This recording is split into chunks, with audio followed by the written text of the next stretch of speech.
Women were the first to experience political Islam in the way that it happened. As soon as the revolution happened, before there was even a temporary government, Mr. Khomeini began dismantling the laws that protected women. That was his top priority.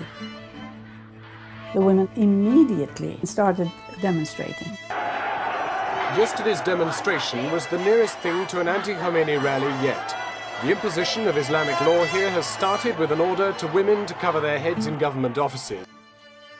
In Iran in the 70s, women were doing fantastic stuff. There was a very active and a very strong women's movement, which had already been working for 3/4 of a century. They already had changed a whole lot of things, such as family laws. They had actually acquired the right to vote. They were in the Majlis or parliament, and they were working in large numbers in various fields.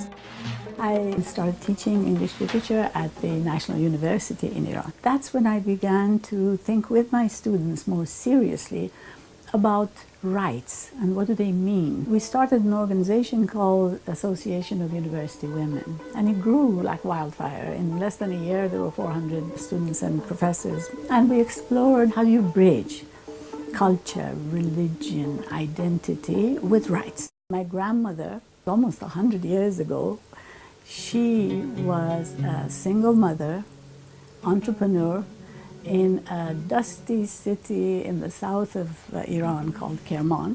She had her own business, she designed clothes, and raised my mother to want an education, to want to go to the university. My mother was one of the first 3 women in Iran who entered university. And she also wanted to have an independent existence and to make choices and to be exerting her power and so forth. So I think that environment helped a great deal for me to shape my experience. I later became Minister of Women. I was the second in the world to have that position, the only one in the region.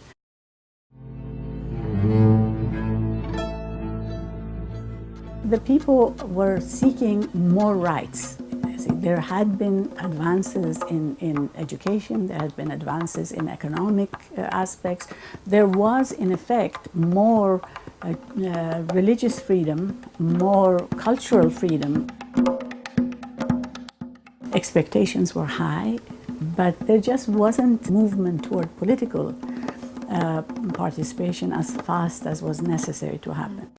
The revolution, for many, started as a struggle for more democracy faster.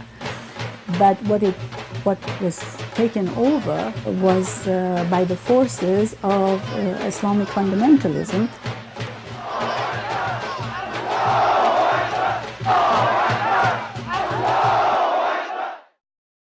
I was in the United States, in New York, to negotiate a contract with the United Nations.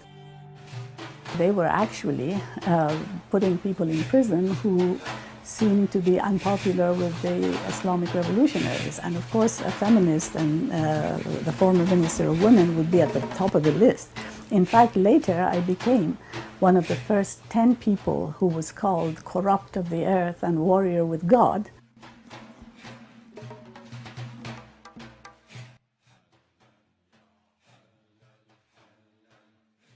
It was a very painful experience to suddenly find yourself without a home, without your belongings, without your photographs, without your connections, your family, language, everything. It's one of the most devastating experiences that can happen. It's one thing to pack up and say goodbye and choose another place to live. It's another thing to suddenly find that you can't go back.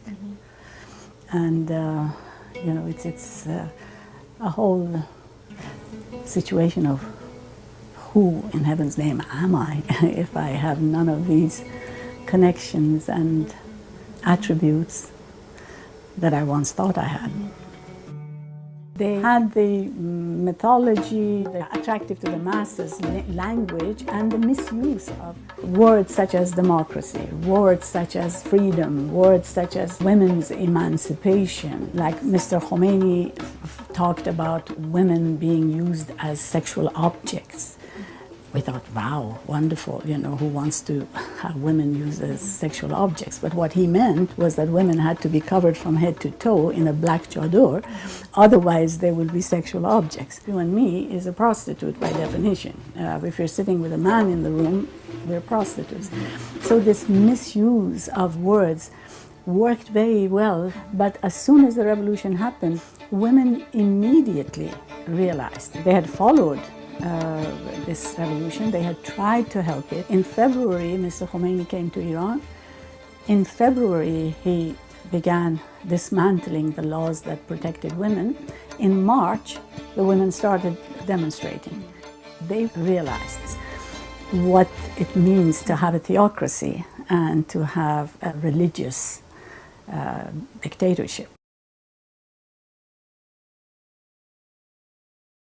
A Women's Learning Partnership is important because of the way it originated as a partnership. Because whatever we have become and whatever we do is done collaboratively as a partnership. It's so important to have women not just being in leadership positions, but to be exercising this type of leadership, a participatory, democratic, respectful of the other, with a belief in everyone's potential. That's why it's so important to have women in leadership positions. Women do make different leaders.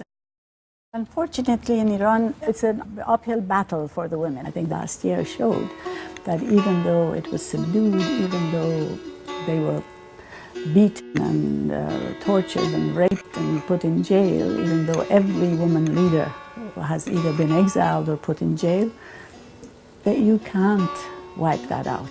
You can do all sorts of things, but you cannot take back consciousness. Once a person becomes conscious of their urge toward freedom and liberty, you can't take it back.